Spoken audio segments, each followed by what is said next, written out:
Hi everyone, it's Joshua Killeen again with Our Tiny Homestead.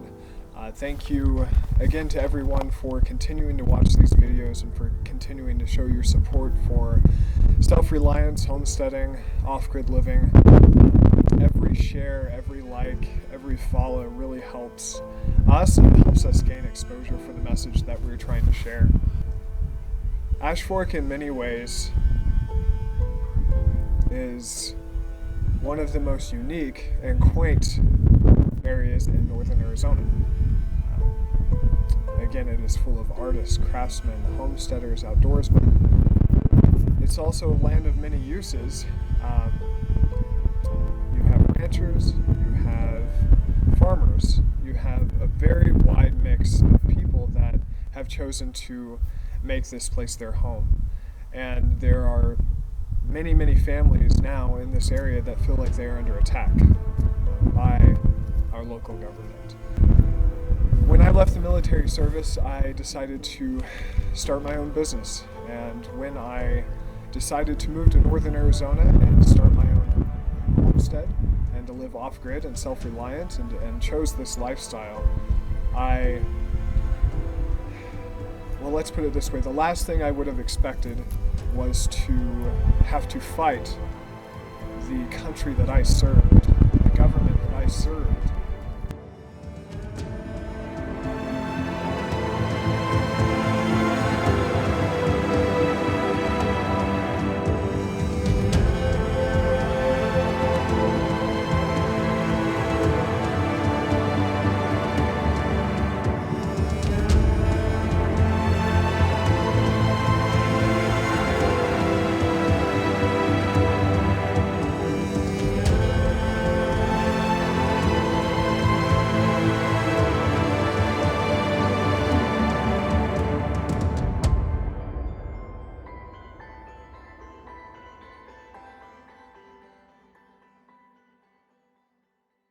And more I'm feeling that local government has it in their head that they get to say how you get to live.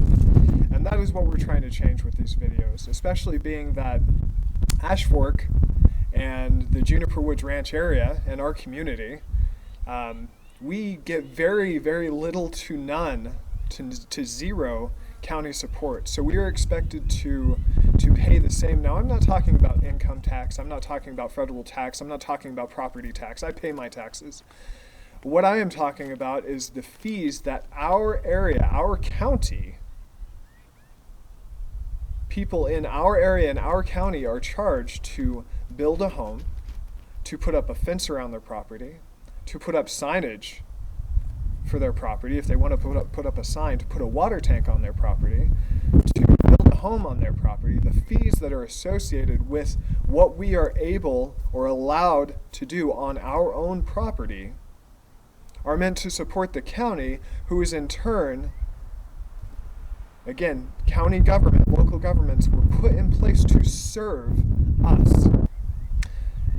Our roads are not paved. Now, when you live 2 miles off of the state highway, and that is the closest paved road, or maybe a little bit past the state highway, and then everything else is completely off-grid out here, the roads are maintained by us, the community. We come in, we pitch in together, and we maintain our roads.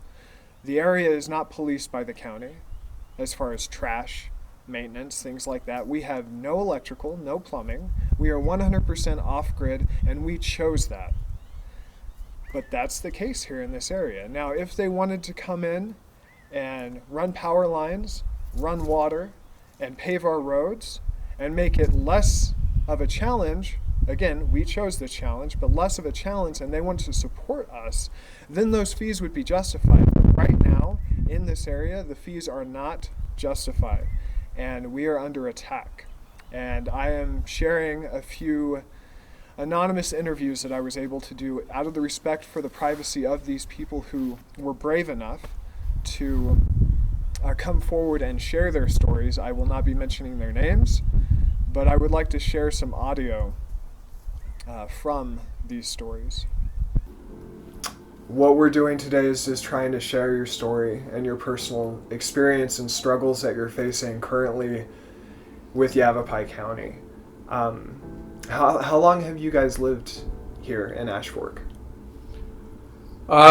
We've lived here basically, purchased the property in 1995, and been here ever since.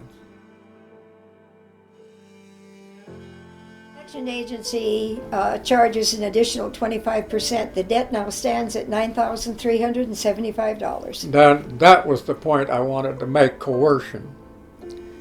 There's a coercion element to this that to me is totally illegal. There's probably 25 segments of Arizona law that say coercion is illegal.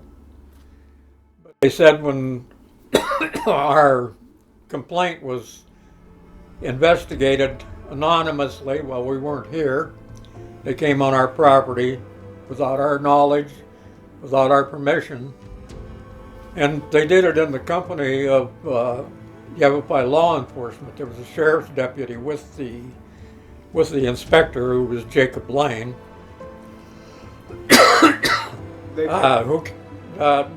He came on the property anonymously, without our permission. Without your permission, while you were gone. While we were gone. Without a warrant. Without a warrant, without anything. And forgive me if I'm wrong, but your property's fenced in. You have a fence around your property, don't you? Yes, we have. Yeah. No trespassing signs on the corners of the property. The next cut from one of my other interviews, we did strictly audio. This next little bit is going to be from the audio interview that I had with a local business owner who was basically interrogated by a county representative and then was asked to turn in, I'm going to make that very clear, he was asked and it was suggested that he turn in his neighbors and other people in the area because his business gives him the opportunity to view a lot of properties in the area.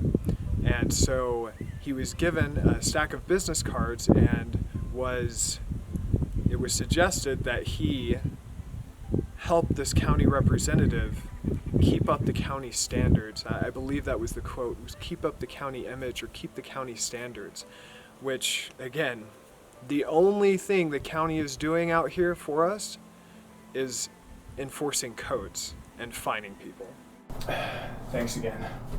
Could you please tell me your personal experience with Yavapai County and David Dieterle and with code enforcement, please? Yeah, code enforcement. I had noticed them across the street at one of our listings, a motel, and he was talking to the gentleman we have that takes care of it. And I was wondering what was going on. I saw him over there for a while, and then when he left, I saw him pull into our parking lot. Came up here to the office, and I saw the banner on the door, Yavapai County Code Enforcement, whatever. And the guy came in, but right from the get-go, I knew he had, kind of that cocky power attitude.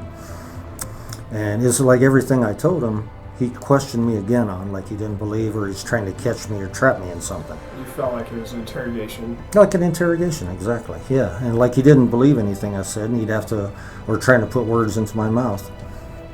Just like with our night watchman over there. After twice I tell him he's a night watchman, he watches a place, he turns around and says, oh, so he's squatting, he's living there full time. No. And just like tell him no, and he turns around and says the same thing. Like he, entrapment, basically. Yeah. And then he started asking me about that I'm, in the area, live in the area, worked in the area many years, so I probably see a lot of violations and things, and that we need to keep county standards up and help him do his job. He can't see everything, can't go find everybody, and that I could help him make his job easier and make things good for the county if I can call and report whenever I see things. Like basically wanted me working undercover for him, and spotting people, and that's not my job. That's not what I do. And gave me a stack of his cards, and I told him, no, I wasn't comfortable with that. And he says, well, we can do it anonymous. We'll keep it anonymous. You can call and report them to me, and then I'll go investigate it and cite them. Thank you again for listening. Again, I am making these videos because I feel that sharing our story will help the people in this community. I feel that Allowances need to be made for people that choose to buy their own property, build their own home, and live a self-reliant lifestyle. There needs to be allowances made for this. There also needs to be some understanding to the fact that we are getting very little county support out here, and we are paying all of the same fees that people that are getting full county support are paying. What I am saying is that we are being held to standards that do not make sense for our area. Please help spread the word, please share this video, and thank you for watching and taking the time out of your day to have some compassion for our story. If you support self-reliance, if you support off-grid living, if you support tiny home living, if you support farm living, growing your own food, self-sustainability, self-sustainability is being attacked all over the United States. This is not a conspiracy theory, this is a fact. The local governments, state governments, and even the federal government do not want people to be self-reliant. That is not what our government wants, because they don't make any money off of somebody that doesn't need them. Again, I'm not an anarchist, I'm not a conspiracy theorist, but these are just the facts. And people out here are being attacked for some reason, and we're going to get to the bottom of it. Thank you again for your support.